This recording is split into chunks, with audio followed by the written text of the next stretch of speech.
I thought as the play opened up that what was going to happen was McCaffrey was just going to stop at the 10. Jimmy was going to throw it to him, and it'd be McCaffrey one-on-one with a DB in the flat. And then you would take your chances with that play that McCaffrey's going to pick up the first down, maybe score a touchdown. But like your typical NBA play with 10 seconds left, get it to your best player and let him kind of go one-on-one. Right. How many times do you see just McCaffrey's a safety valve on the play, and the play was there to be made? I'll be honest, when the play started, because in my mind, I'm already thinking like Kyle's kind of a puss. He's going to end up kicking the field goal, and they're somehow like I'm not going to feel great about this game, even though they're only down 1 point headed into the fourth. They'll probably run the ball, and they came out in kind of a spread formation. I was like, damn, this is ballsy.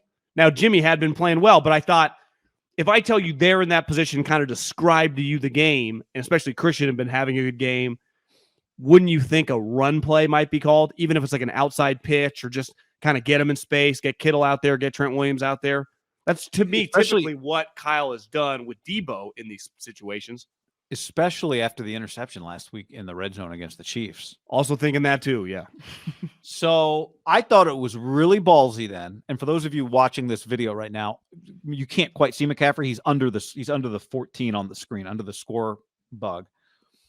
I thought since the safe play there was Jimmy dump it down, I thought it was a couple things. A, really ballsy that McCaffrey made a break for the end zone. B, really impressive that him and Jimmy were on the same page there, because he could have easily made a break for it as Jimmy is throwing it to the flat. C, a really ballsy throw by Garoppolo. When the ball was in the air, I did not have the beautiful mind kind of math trajectory in my head. Like, how is that ball going to drop where Christian's about to be? But then Christian rose up, John. Rose up from the ashes and brought in a touchdown. Christian dating a supermodel, Olivia. Chance that, over the last week, not just at the facility, maybe she says, hey, Jimmy's bring him over. Some of my friends are coming over. They really want to meet James Garoppolo. So maybe some extracurricular time, just natural chemistry of life. It's one thing that, that 8 to 7, you're at the facility grinding, getting ready for this game. But you add those extra couple, maybe a beer at night, maybe a cocktail, maybe those two guys don't look like, they live in the same life, Yeah. That's a good call. They've been living in their own little realities, and it's the same reality, it turns out. 100%. What did you think of this play? 3rd and 2. You do not think that he was throwing it to Kittle? No, I don't. I think because he's looking at Christian in the flat as this play unfolds. I'm not running the video here, but as the play unfolds, to me, I think he's throwing it to Christian. But there was a play, obviously, early in this game when Jimmy underthrew Ray McCloud. And I think at the moment that happened, even though it wasn't the greatest throw, every single person is going to blame Ray for trying to be Willie Mays and catch it in his stomach when there are 2 DBs right in front of him, instead of just high pointing the ball. And high pointing doesn't mean you end up catching it, but you just attack the ball in the air. Right. That everyone was thinking, because I know I was, cut Ray McCloud after this game. But just high pointing the ball does 2 things. One, it gives you the best chance to catch it in traffic. Just coaching point 101, high school football to the NFL, scouting 101.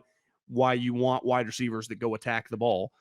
And 2, then the ability to do that is another thing, right? It's one thing to jump. We all can, some of us higher than others, but then to catch the ball, he looked very wide receiver-like when he made that play. Because it's one thing, right?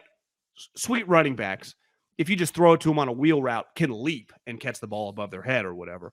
It's another thing to me, down the field in stride, is just not something that position is consistently doing. Right? You're usually getting the ball behind the line of scrimmage, even in the passing game.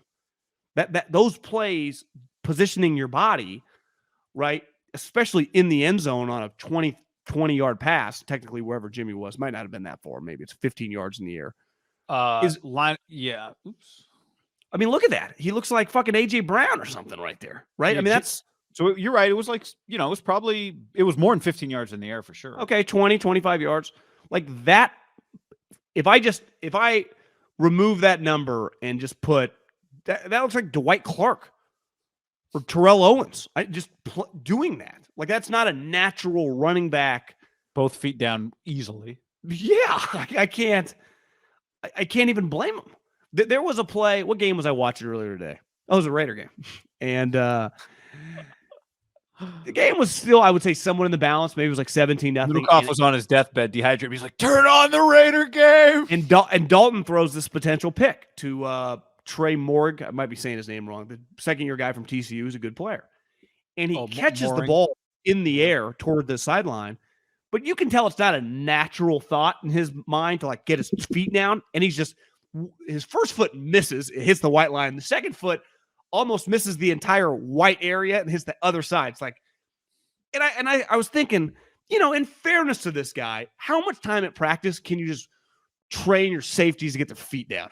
Like, we got to master the coverage, knocking down balls. Like, you wouldn't practice things that are so far out of what I'm actually going to need you to do. And I do wonder if Christian is just cross-trained for so long now. Yeah.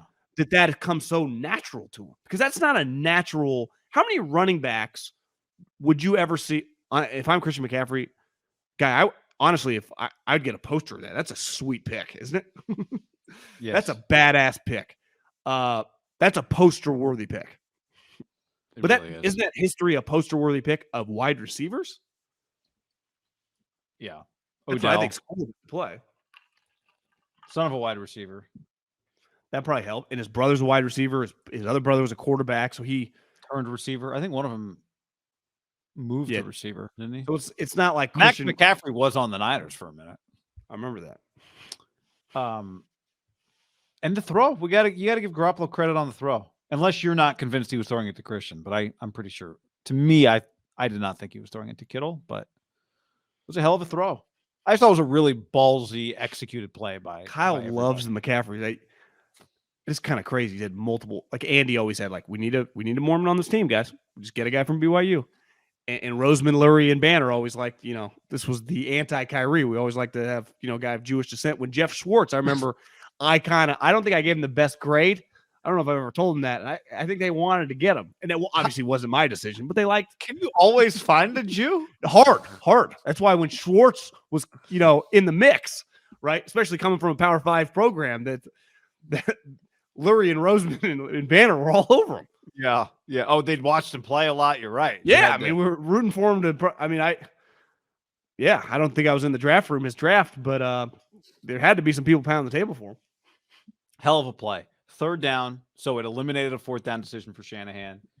And there was an easier, simpler, less risky play to be made. And both Garoppolo and McCaffrey, with 10 days together, decided not to make that play and to make this play instead, with the game on the line and the season on the line. And that's pretty incredible. I would say this too. Their season, because they just come off the bye week, so they have the one less game, they're 3-4. Like, they have the opportunity next week to get right back to 4-4 and kind of end Tampa's season, even though Tampa's season probably wouldn't be over because the Atlanta Falcons are in first place. But like, that was a massive game for LA too, right? Yeah. I mean, they win that game. They're 4-3. They're right there with Seattle. They've split with the Niners. They got to be feeling pretty good. I think the other thing that would do, and who knows, by the time you're listening to this, maybe they've already done it, they'd even be more inclined to make some bold trade over the next 36 hours. Because I would say that would have been a lock if they would have won this game, right? All of a sudden, the Rams have traded their second, third, and the following year second for, Jesus, they got who? You're one of those. Who's in that category? DJ Well, Moore? I don't even, I was trying to say the Alvin name. Kamara? But, yeah, but if, I don't even know that they might get a guy that you wouldn't even think, Oh. But now, are they less inclined? You'd still probably say probably not, but I don't think they are, but yeah, it's just this was it would have been Christian McCaffrey saved the Niners from that 3-5 going into the bye would have felt like, honestly, guy, you might as well be 1-7. That's what it would have felt like, right? It would have felt really, really bad. especially because the Seahawks won today, right? So the Seahawks are 5-3.